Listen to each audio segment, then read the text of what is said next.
Welcome to the Whole Marketer podcast, where we look at the holistic skills and behaviours, the technical skills, soft and human, leadership skills, and personal understanding that marketers need to grow the brands and businesses of tomorrow. I'm Abby Dixon, your host, author and founder of The Whole Marketer, and director of our marketing capability and transformation consultancy, where we work with passionate marketing leaders to provide the clarity, support, empowerment, and inspiration needed to build successful and fulfilled marketing teams.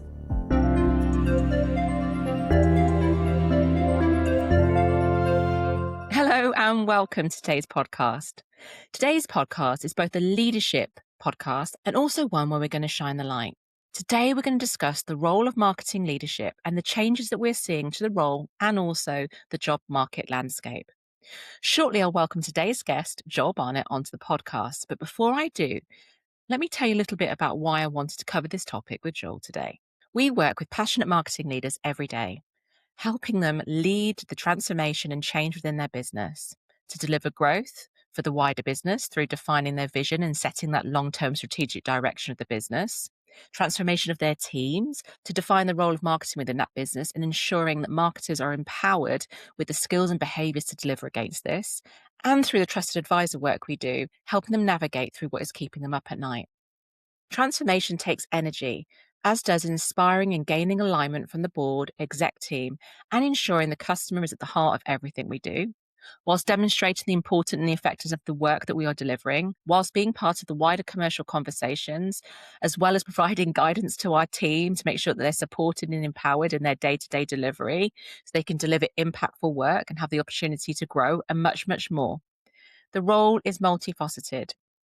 And doing all of this as we're increasingly seeing with less resource and investment. In addition to this, we're seeing that many senior marketers are out of work, with changes to the positioning of the role from Chief Marketing Officer to Chief Customer Officer and now Chief Growth Officer. I thought, who better than Joel to give us his perspective on what businesses are truly looking for in their marketing leaders today, how this role has evolved and is continuing to evolve, and the changes that he is seeing in the job market. In addition, he's going to give some advice on how to navigate this, given the increased competition driven by the quantity of people out of work versus the available roles out there in the marketplace. Today's guest is Joel Barnett. Joel founded Fortune Hill in 2008, bringing with him a track record built at the heart of two remarkable business growth stories. As talent director at HomeServe PLC, he helped the company scale from a 300 million business to one that eventually sold for 5 billion.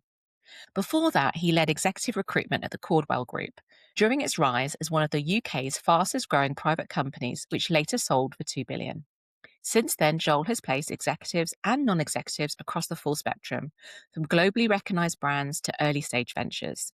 Away from the boardroom, he is an avid fundraiser who has cycled from Rio to Sao Paulo, London to Paris, and across southern India. He is also a lifelong Arsenal season ticket holder, so he knows a thing or two about resilience.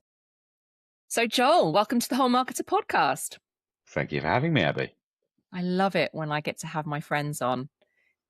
It's extra exciting to have a conversation that then gets shared amongst our community. I'm honoured to be both your friend and your guest today. Bless you, my love. So, as you know, as someone who listens to the podcast, we always start with the big, juicy question. Mm-hmm. And today's big, juicy question is, what is the role of marketing leadership to you? It's, frankly, the same as the role of any other functional leader. So if we talk about marketing leadership in terms of being the most senior person in the customer engagement and growth function, the role exists to steer the entire business to deliver shareholder value. I couldn't agree more. It exists to drive shareholder value. It exists to drive the long-term commercial agenda of the business. It exists to drive that growth of the business, profitable, sustainable growth, may I add. Indeed. I mean, listen, I have looked long and hard into various definitions of what marketing actually is.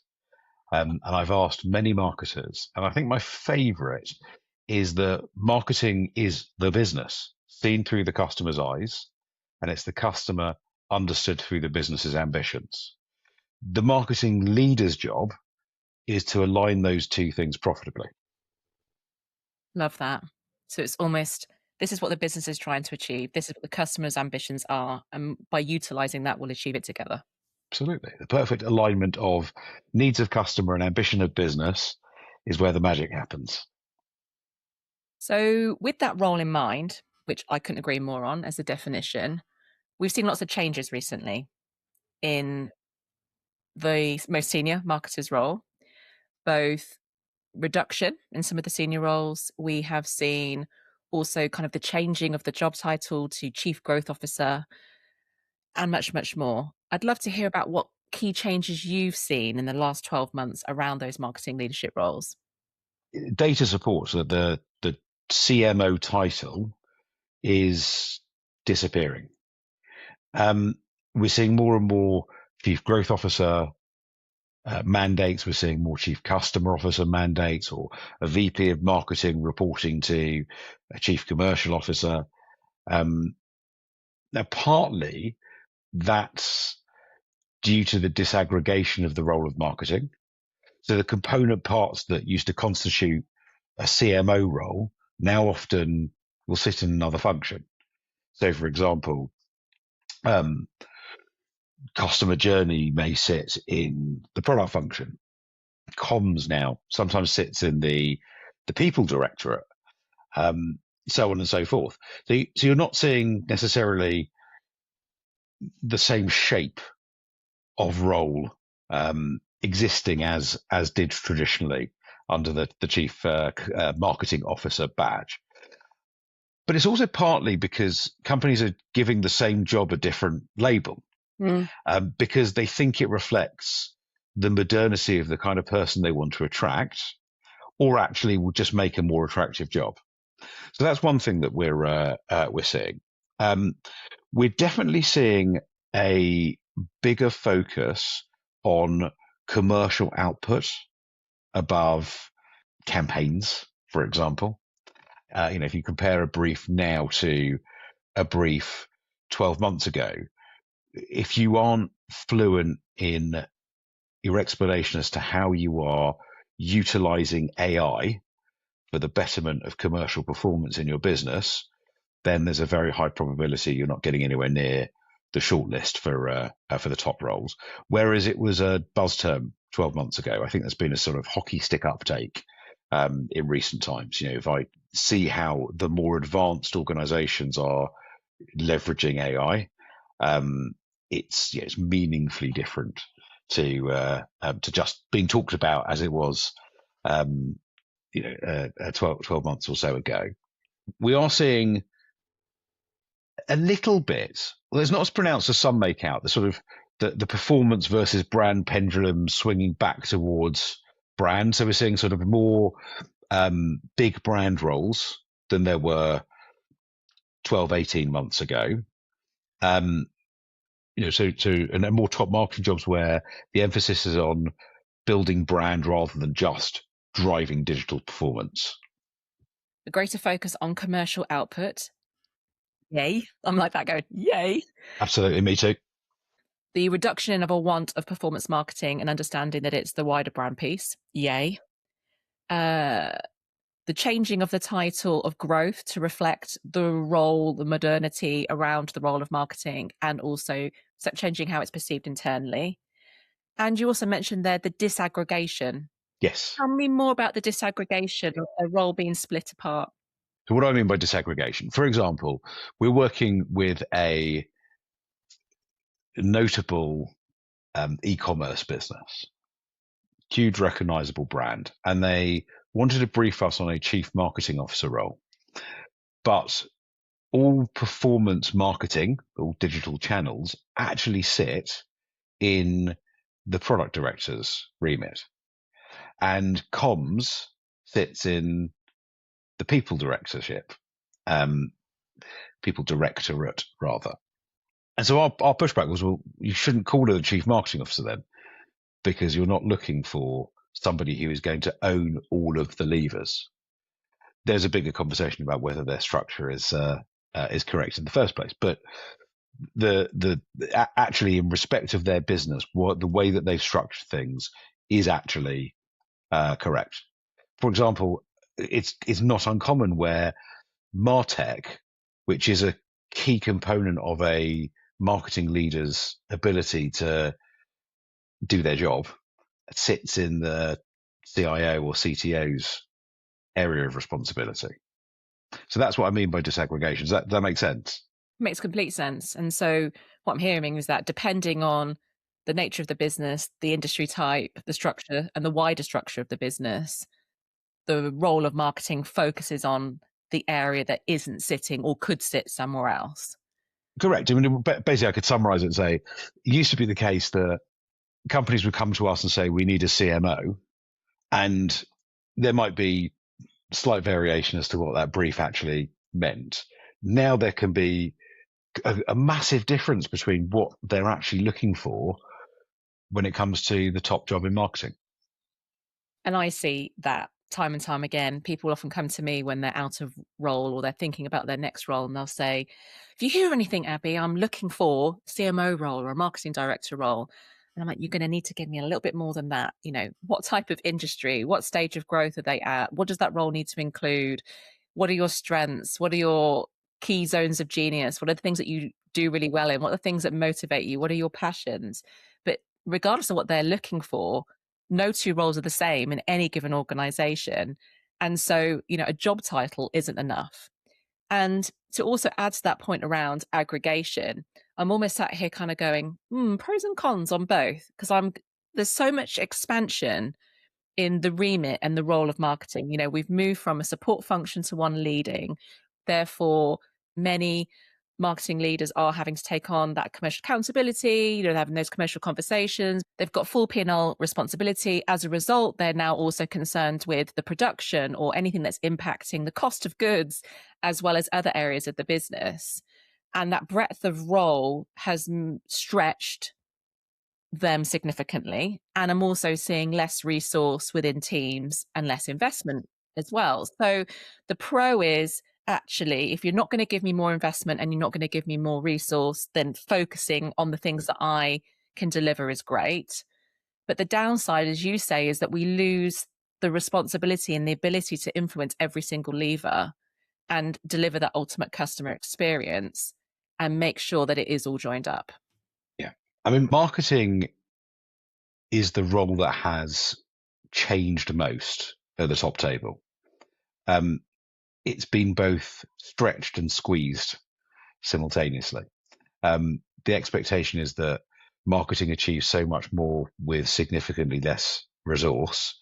They're also the folk that have to have the dexterity to straddle very commercial conversations, you know, be the most creatively brave person in the room, the one that truly represents the voice of the customer.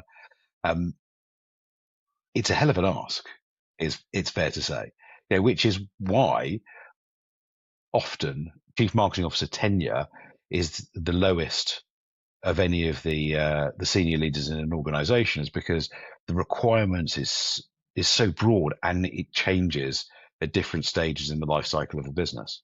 You know, what you need when you are an early stage organization is very, very different from what you need when you're, you know, different points of maturity. Definitely. And the skills and the behaviors and the mindset and the resilience Absolutely. level will be completely different as well. The most important trait in modern marketing leaders is adaptability. Genuinely, growth mindset. If you can adapt to different environments as the world around you shifts, it stands you in very good stead to meet the changing needs of an organization as it evolves. I couldn't agree more. You know, the role of marketing is to adapt to market conditions, to changes of consumers, to be able to still deliver that commercial growth aspiration, you know, with the strategy or changes of plans to make sure that we still get there. But we're working in a profession that's ever changing. As I always say, it's ever changing yet rewarding profession, because the approaches, the techniques, our understanding, the channels, the way that we do marketing is constantly evolving and changing. And so, you know, marketing is a profession of change. And with change, as you say, we need to be able to adopt a growth mindset. Okay, I don't have those skills or that knowledge or know how yet, but I'm going to find out, find a way, find out who, learn, evolve, acquire new skills to allow me to do that. But also those constant pivots that happen within an organization, as you just described there, an organization that is in a rapid growth expansion phase is going to have many pivots in changes of priorities and what is now a priority or approach or the way we scale up or the way that we structure. And so the ability to have the resilience and energy to process those changes and potential setbacks that happen is also going to be really important as well. In my humble professional opinion, the most important thing, you cannot find one person who is equally good at all of the things that a chief marketing officer is in theory responsible for if you consider the full remit of a chief marketing officer. That's not strictly true. There are a very, very small number of people who are genuinely perfectly comfortable in the creative, data-driven domains, fully understand technology. But most organizations can neither afford nor attract those people. So actually, therefore, what you need to consider and prioritize is how resilient is this person, how adaptable are they, and how resourceful are they? So will they be able to find ways in which to engage both internal and external resources to get things done that are beyond their domain of deep expertise? Yeah, I couldn't agree more. And I remember when I was doing the research for the book and I was looking at what people are wanting from marketing leaders. And the two key things that they wanted was a leader that is inspirational and authentic. And I remember thinking, bloody hell, that's two massive words. But what they really meant was someone who aspires and gives clarity about where we're heading. Because to your point, the role is so important to give clarity to the team internally, but also that clarity externally about where we're heading. And that's authentic, that is generally them that they can connect with, that they can have psychological safety with, that they feel that they know and can be vulnerable, they're transparent, they can respect. In your big juicy question at the beginning of the conversation, I think the exact question is, what is the role of marketing leadership? Right? Leadership's a key word because there comes a point where actually, depending again on the size of the business you're in and the team that you're responsible for, the craft of marketing is much less important in the role of the most senior person in marketing. It's actually about leadership. It's about multi-directional leadership. It's about the ability to lead a multidisciplinary team of fundamentally different people with different skill sets to engage the business more broadly and also to influence upwards. Because the reasons that CMO tenure is not as we would like it to be, partly CMO's fault. We'll come back to that in a moment if you'd like to. Largely because the brief was wrong in the first place, but also CMOs fail to understand what is actually expected of them and focus on delivering what is expected of them or managing those expectations. So if the expectations are wrong, not dealing with it, having a misunderstanding as to what it is they were supposed to be doing. And sometimes, particularly in investor-backed businesses where I spend a lot of my time, you can have different expectations from CEO, CFO, and investors. And so the really skilled marketing leaders in those types of environments will get all stakeholders in a room and say, let's get clear on what we're trying to do as a business and what my role in that actually is, and therefore how my success or otherwise is going to be judged. I love that. That clarity of expectation is so important. It's essential. How can you operate without it? How can you expect to be successful unless you know what success looks like? You can't hit a target that you can't see, right? Yeah, but also, as you said there, the reality of expectation. So if not only getting those people aligned around the expectation, are we all holding hands that this is what we're working towards, but also giving that temperature test of whether that's realistic based on the market conditions, the level of investment, consumer demand, et cetera, because I see so many marketing leaders having conversations where, for example, they're being given 15% year on year growth with a reduced team, with less investment in a market that's in decline, and not having the pushback conversations, the difficult conversation that goes, I understand that you want that. I understand that maybe you've acquired this business or there's been some increase in investment that's come into this business. Therefore, you want that level of growth aspiration. And potentially we could achieve that. But in order to achieve that, we need, or that kind of balanced exchange. And if we're not going to get that, then we're going to need to lessen our growth aspirations. And because they don't have those difficult conversations, then they are set up to fail because they're not going to be able to deliver. They know that they can't deliver. The motivation isn't there. The team knows that they can't deliver. And so the role of marketing, the perception of it, and your ability to achieve and be supported to achieve doesn't come into play. And that's what leadership is all about. So most people, when they think about leadership, they think about inspiring their team. It's a part of leadership, no doubt, but it's only a small part of leadership. When you get to the top of your profession, the ability to lead effectively in all directions becomes so much more important than your subject matter expertise. I think that's a really key lesson that I hope lands with many of our listeners today, Joel, around that setting expectations, aligning expectations, managing expectations. Take us back to, as you said there, tenure of CMO role isn't quite where we want it to be. And obviously the expectations, managing that is a key part of it. What else are you seeing as reasons why the tenure isn't as long as it could or should be? It is in part the fault of many CMOs. CMOs land themselves in jobs that they shouldn't be in because they are able to present themselves as being capable of doing things that they're not capable of doing and having done things that they didn't necessarily do. And they're doing themselves and indeed our profession no favors by doing that. So as unpopular as it might make me, I would like to appeal to marketing leaders out there to stop lying to get yourself into a job that is going to impress people at a dinner party conversation that you're not well equipped to thrive in. The brief is often wrong. This is our view as an expert on the subject, that 75% of unsuccessful hires are down to a poorly constructed brief.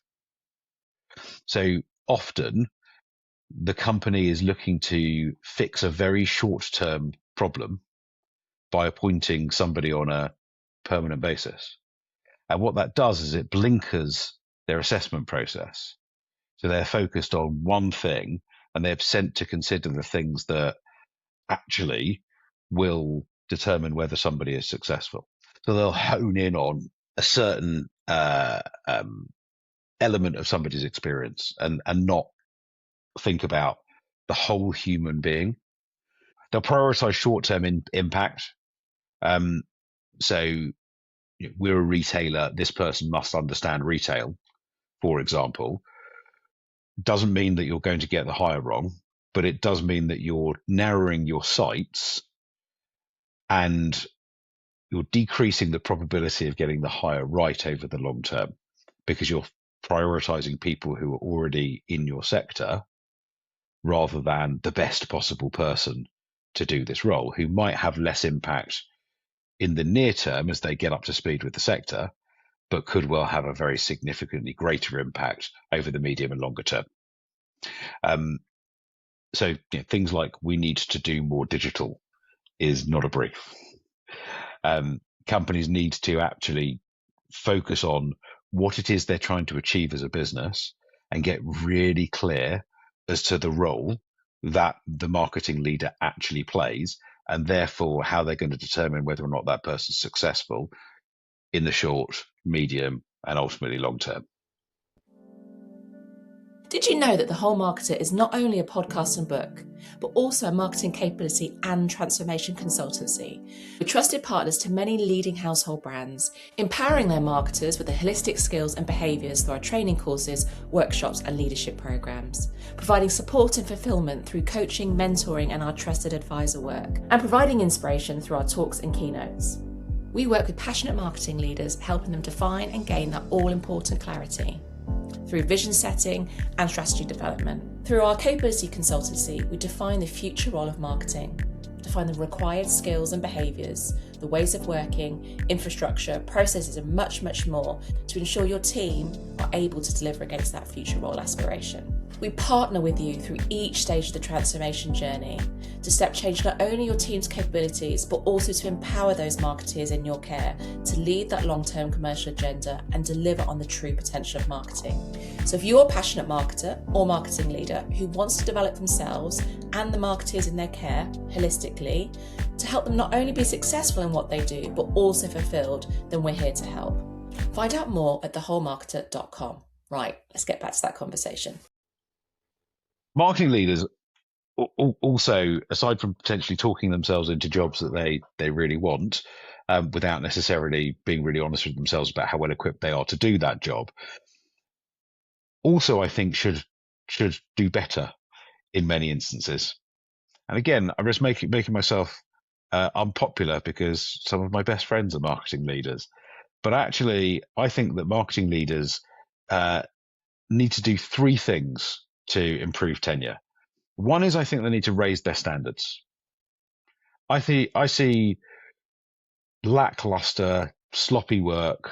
I see mediocre people being put up with. I see the pace of delivery being all too slow when compared to the speed at which other departments operate. I think we need to raise our standards as a profession. If we're going to have pity parties and complain about not being taken seriously enough, we need to take some responsibility.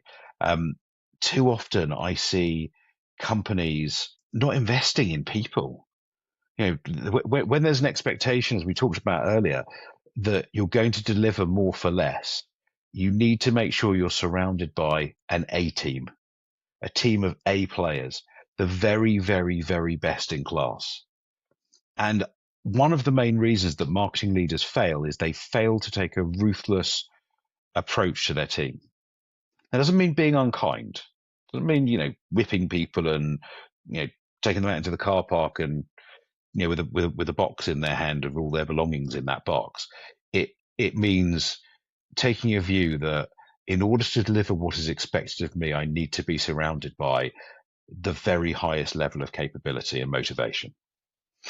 They also need to exercise the resilience muscle, because quite often people wish themselves into the boardroom and then complain about the rough and tumble world of the boardroom. You need to equip yourself to thrive. You can't give up when the going gets a little bit tough. You do have to understand what drives the P&L if you don't own it, and actually expect to be questioned on your numbers and put under pressure to make sure that you've thought through every aspect of the plan that you're presenting to the board, to the minutiae. Too often, I think we see marketing leaders be a bit flaky, and so I think we need to be more resilient, or set our sights lower from a career expectation point of view. And the other thing we need to do, and this might sound slightly odd coming to the back of what I've just said, which might sound a little bit heartless, is support each other. Because the confidence in the profession is low. We need to rebuild the profession's confidence from the inside, and faith in marketing from the outside of the profession as well. And that does require us to support each other and make sure that we are there to build each other's confidence. We are there to help each other learn and excel, share best practice. As you were sharing those points, I was nodding, and I was nodding because capability, obviously that's a lot of the work that we do, working with marketing leaders to make sure that their team are both successful in what they do, but also fulfilled. Marketing leaders that come to us are often in a stage where the marketer's capability isn't where they need it to be, or isn't where they want it to be. And the need it to be piece is that they are having to come down and help significantly those people that report into them to deliver work to the standard it should be delivered, which then doesn't give them the time, the headspace, the energy to do all of the things that we just discussed. So capability is absolutely fundamental, not just to make sure that you have an A team so you can deliver and do your full role. It's also really important that you have motivated teams that Massively. are growing and are passionate and want to be with you working together to deliver the goals. They are on the journey with you. You are holding hands. You definitely need, as that resilience that we talked about, those setbacks, those difficult conversations. They need well-being, they need energy. You need to be able to deal with those setbacks. And a key part of setbacks is having support of people around you that you can go to. As I often say, your old work wives and husbands are really great candidate for this because you've worked together historically. They don't work in your organization, but they know what you're like to work with. And so you have a sounding board, you can use them to vent your frustrations, you can talk to them about your challenges and get a different perspective. You have to make sure that you've got the support around you, otherwise it becomes a very lonely job. And as you said there, we do need to build each other up because we are working in an ever-changing, ever-evolving profession with internal demands, with external conditions, with changes in the profession, with so many pressures that we have to have the support around us. I couldn't agree more. I mean, I'm a massive advocate for coaching. I would encourage, everybody to be in therapy. Everybody should have a coach supporting them because it is tough. You know, we are in a world right now where there is huge pressure on businesses, and that pressure gets pushed downwards. And marketing is an easy scapegoat for businesses underperforming, and marketing leaders absorb an awful lot of pressure. But I'm going to revisit this thing about team because actually, when I look at the reasons that marketing leaders fail, it is all too often when it's not the fault of the brief in the first place, because that leader failed to make people change fast or effectively enough. There is a reality that we're pretty embedded in the marketing community, both of us, and most of the people in the space are lovely. Being lovely doesn't mean you should shy away from having difficult conversations with people or taking difficult action. You are only as good as the team around you, and the cost of average is huge. A bad hire, somebody in your business who you know is no good, either because they cannot deliver or they're culturally objectionable. That's obvious. You'll deal with that. But actually, the things to watch out for is the impact of average.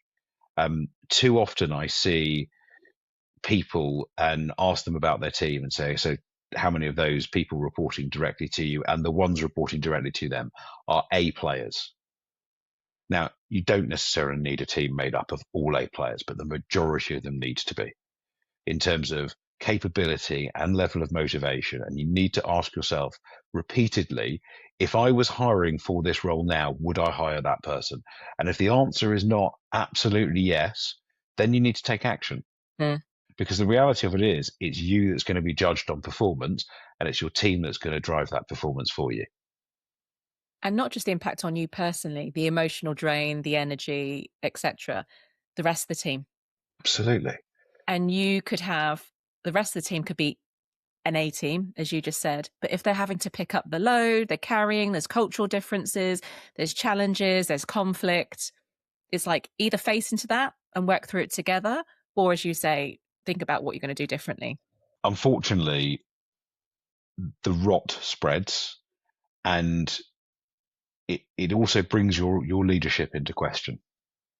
If you're viewed by A players in your team to be putting up with people who are not operating at the same level, then it will bring your leadership into question. You won't get the best out of those people, and more often than not, they'll go and find other homes. I like that. Other homes. They'll move. They'll Yeah, find other homes. absolutely. We've talked about the tenure and why marketing leaders aren't having the tenure that we would hope that they would. Mm-hmm. We're also seeing a reduction in the most senior marketing roles.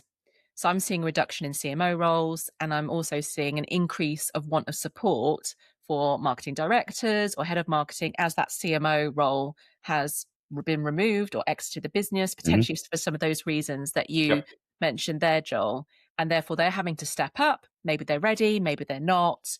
And we obviously provide support for them to do that. But What are you seeing as the reasons why we're seeing less CMO roles, and not just in that repositioning to chief growth officer, just the pure taking out of that level? I think some of it relates to what I was saying about the disaggregation. So if you look at most of those roles where it is not a board seat, what has happened is you've taken what would have reported into a chief marketing officer and you've put it into other functions. So you've put elements into products, you've put elements into potentially the chief operating officer's role. And usually what you're then left with is either a head of marketing who's got, whatever you want to call them, head of marketing and marketing director who's got effectively a brand team and a digital marketing team, or you're left with one or t'other. So what I mean by that is sometimes, for example, you'll see a construct where you'll have a chief commercial officer, and actually sometimes even further bedded down in the organisation. We talked to an organisation recently where the way that they structured marketing was a chief operating officer reporting to the chief operating officer who reports to the CEO. Reporting to the chief operating officer is then a commercial director who has a sales director, a brand director, and a digital marketing director reporting to them. So that's what's happening, effectively, redistribution of responsibility. Now, some of that is organizations believing they're saving money by structuring their organization in that way. Some of it is philosophical belief that actually marketing is a support function, and to some extent is a necessary evil, but doesn't warrant a voice at the top of the organization.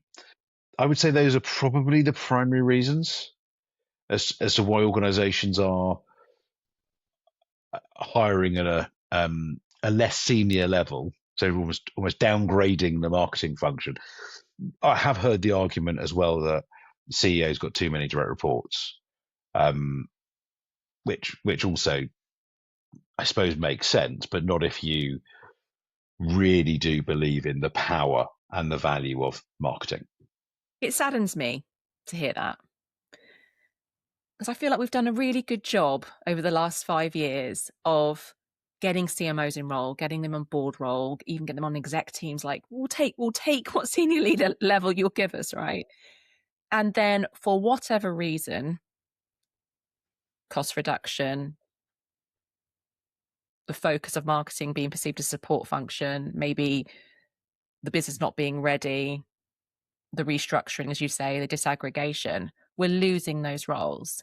We fought so hard for so long to get those roles that they're almost taking a backward step. And having this conversation with you, Joel, has highlighted a lot of reasons why that's been the case. But as a result, the full potential of marketing isn't going to be actualized. And whether that's because the previous person didn't advocate enough and strong enough and demonstrate enough for that, or they don't understand it, it's not there.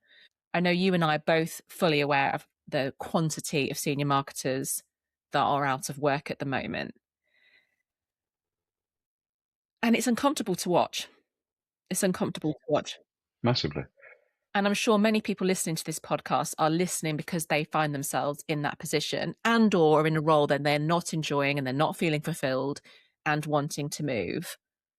What would you tell them about the job market as it is today?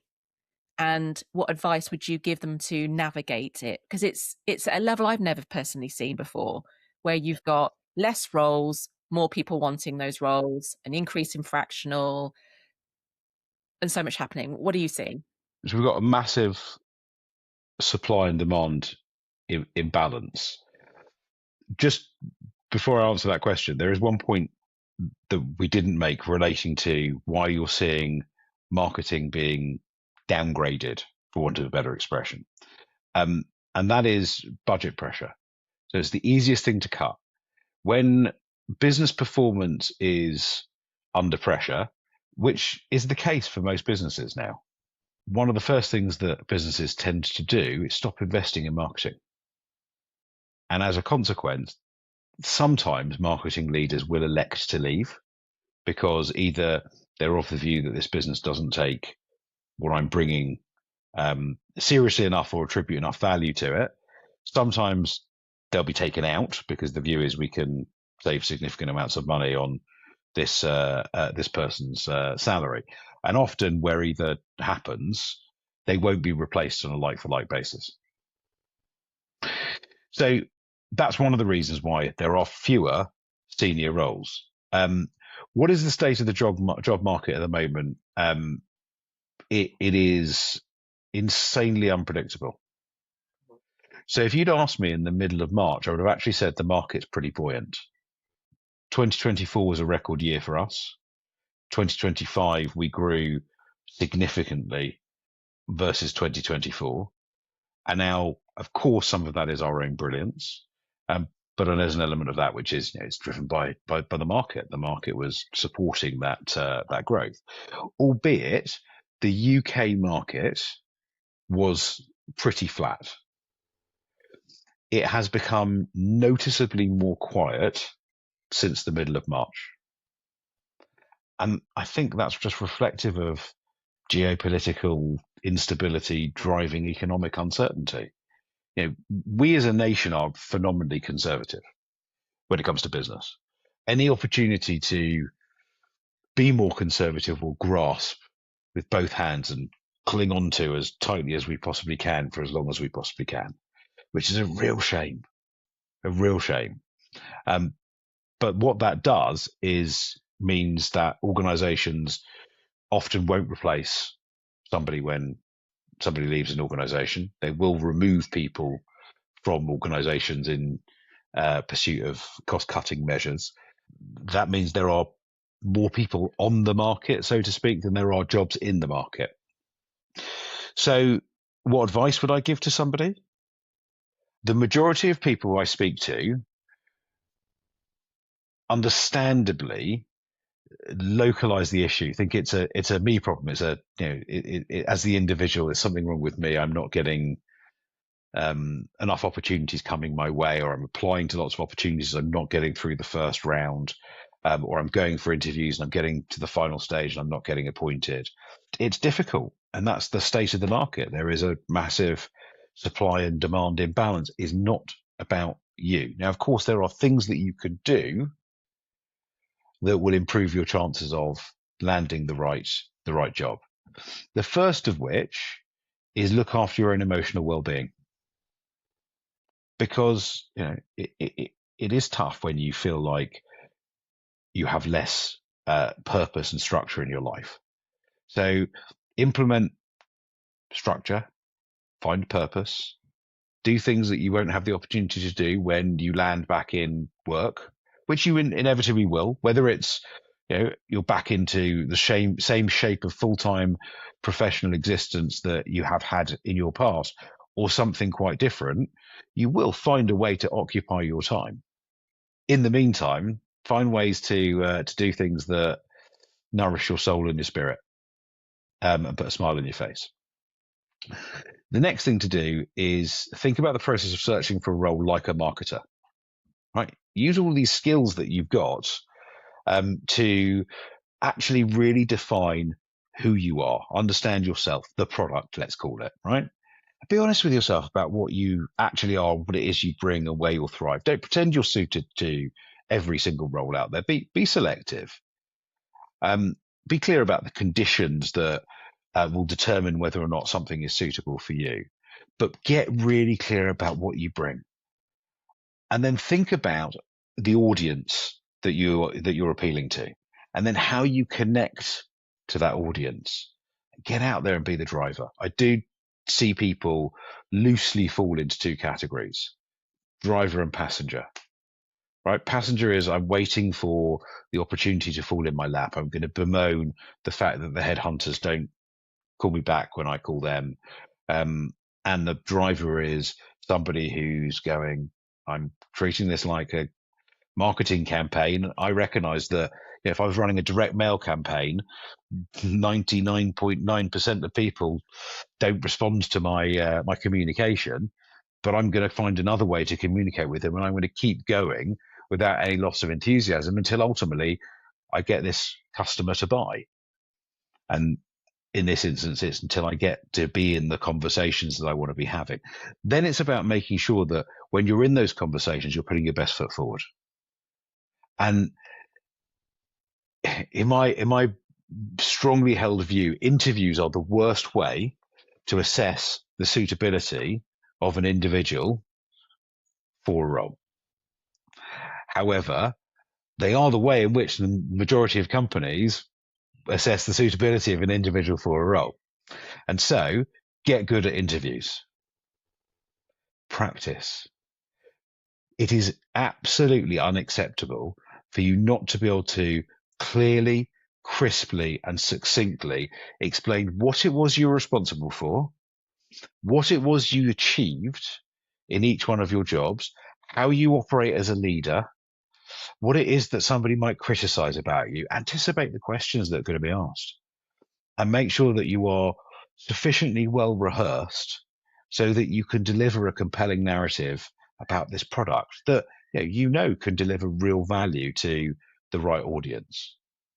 And then the last thing is I'd be selective. Listen, it's really easy to sit here and say, bide your time, keep your standards high, don't take the job for the title, don't take it for the prestige, don't take it for the money, take the opportunity because you think it's going to be a long-term home for you. The people are people you want to work with and you feel like you'll work well with, and the environment's conducive to getting the best out of you, and that you have the opportunity to impact, and it's a mission that you want to be a part of, and you actually think you'll really enjoy it, because life's too short not to enjoy the work that you do. And also remember, it's never too late to pivot. Again, most marketing people of a certain stage of life are actually incredibly creative people, but often think about their careers in exceptionally linear terms. There are loads of other things that you can do. There are loads of other ways in which you could apply your skills. I know loads of people that, in their 40s and 50s, even later, have just gone on to do something completely different and found incredibly fulfilling and successful careers as a consequence of being creative and being brave. I couldn't agree more. Successful and fulfilling careers and life as a whole. And the advice around taking that pause to reconnect with you and get really clear on what it is that you are looking for as a product to be the driver and not the passenger. We have the ideal role resource on our website that you can go to that will help you get really clear on what it is that you're looking for, so you can think about you as a product and that deeper connection with yourself through your values as well. So please do take advantage of those resources. I didn't even know you had the resource, so what a perfect setup. There you go. I'm going to go check it out myself and also point people in its direction. So we've talked about and given advice to those that are out looking for roles. And as we mentioned earlier in the podcast, there's so much disparity around roles and what they include and what's needed for different stages of organization. So for those that are listening thinking, I need to make a senior marketing hire, what advice would you give to them to make sure that brief is as good as it could be, or the process that they should go through as part of the hiring? Yeah, listen, this is my favorite subject. So first of all, just there is a reality here that there is no perfect way to accurately predict human performance, but there are lots of ways to mitigate getting it wrong. And the way that many organizations and individual leaders hire is far from best practice. So the first thing is always to define the brief properly. So when we look at the traps that organizations commonly fall into when making a poor quality hire, which everybody knows has an insane cost associated with it, not just financial, but a whole other range of cultural costs, damage to leadership reputation, et cetera, et cetera. The reality of it is who you hire defines you as a leader. The first of those traps is the brief wasn't well defined, right? It just wasn't properly challenged. We were trying to we're trying to solve a short-term problem with a permanent solution. There are often times where I sit down with an organization, they tell us what this person needs to do, and it's actually stuff that you could just hire a consultant to do. It isn't a leadership brief. It's a task. Often we also see the company hiring in the antithesis of the person who's just failed. So, the last person we had on board just didn't know enough about performance marketing. So we're now going to hire somebody who is a data-led marketing guru, and we're going to consider all of the other reasons that somebody might fail and all the other things that determine whether or not they'll be successful.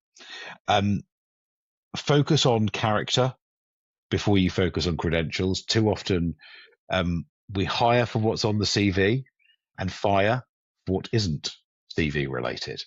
So the inability to take other people with somebody is often cited as the principal reason the last marketing leader failed. They didn't move at appropriate pace. They didn't play nicely with their colleagues. These are not skills necessarily. They're much more related to character traits. So hiring for the prestige of the CV, prioritizing knowledge and experience over capability and behavior, and it should always go behavior, capability a very close second, and experience and knowledge coming after that. Right? They're all important. It's a multifactorial consideration, but too often we hire the CV and then we worry about the person, where it's the person and how they're wired and how they're orientated, which will determine how successful or not somebody is inside an organization. We often think about, we want to do something, so we need to hire someone who's already done it, which is incredibly flawed thinking. Because the reality of it is, having this mentality of, because they did that there, they can do that here. Quite often they didn't do that there, or they did it when they were supported by a different cast of people, different budgets behind them. They had certain tailwinds that supported them. Or frankly, they didn't do it at all, and they just convinced you that they did. Again, you have to consider the whole human being. Relying on interviews as a primary method of assessment, also an appalling way to hire, because what you'll do is you'll gravitate towards the person who is the most compelling orator. Yeah, this is why we don't suggest clients use presentations in interview processes, because what you typically do is then gravitate towards the person who delivered the best quality presentation, both in terms of look and feel and delivery. That won't necessarily determine how well they'll do the job that needs doing in the specific organization. And actually looking at finding ways in which to save money. Now, this is not an advert to engage Fortune Hill for all hiring. But the reality of it is that what companies often do is they put up an advert and they select the best people who applied to that advert, which is a very, very tiny population. It's representative of a very tiny population of the available talent. And the likelihood of the best possible person being in that cohort that applied is very, very slim indeed. And what organizations often do is they hire the best of those who are available to them rather than the best they possibly could have hired. And the outcomes could be markedly different. And you're right, so much importance needs to be on that hiring process. And I love what you said there around actually the way in which you hire in the process as well, because I think we do focus on interviews or presentations or briefs, and you're getting, as I would say, the staged version of that person as opposed to Absolutely the normal conversational day-to-day interaction that you're going to have. It is performative. It's performative. On one side, though, you are seeing their thinking. On the other side, you're seeing the stage version, which is important and not the only part. Absolutely. It should be a data-driven decision, and you should seek lots of different data points. Love that. And thank you so much for everything that you shared so far on today's podcast, Joel. We've been chatting about the role of leadership, the changes that have happened, what people are hiring for, the role of the CMO and how that's changed, both from title and what it includes. We've talked about the job market, given advice to the people that are looking, giving advice to the people that are hiring. Thank you so much. But as you know, as someone that listens to the podcast, we always finish with the following question. What one piece of advice would you give to marketers of tomorrow? Learn the language of the room you most want to influence. So if you want to sit at the top table, if you want to be able to hold your own with investors and CFOs and genuinely be able to influence, you need to be commercially fluent. You need to be able to speak to other functions in their language, on their terms. That's the rarest profile in the market and will always be in demand. In their language, on their terms. Such great advice. And Joel, thank you again for your time on today's podcast. Thank you for having me on.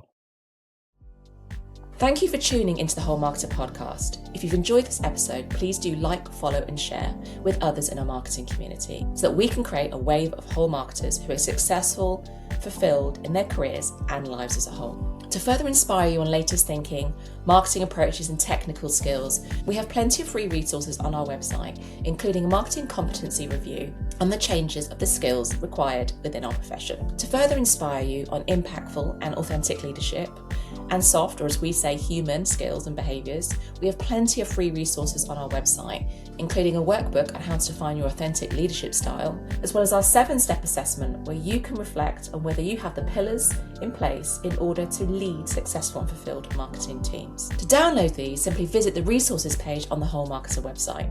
Plus, you'll also find a full range of our services that outline how we partner with marketing leaders to build teams of successful and fulfilled marketers who are supported and empowered to grow the brands and businesses of tomorrow, to lead the long-term commercial agenda and deliver on the true potential of marketing.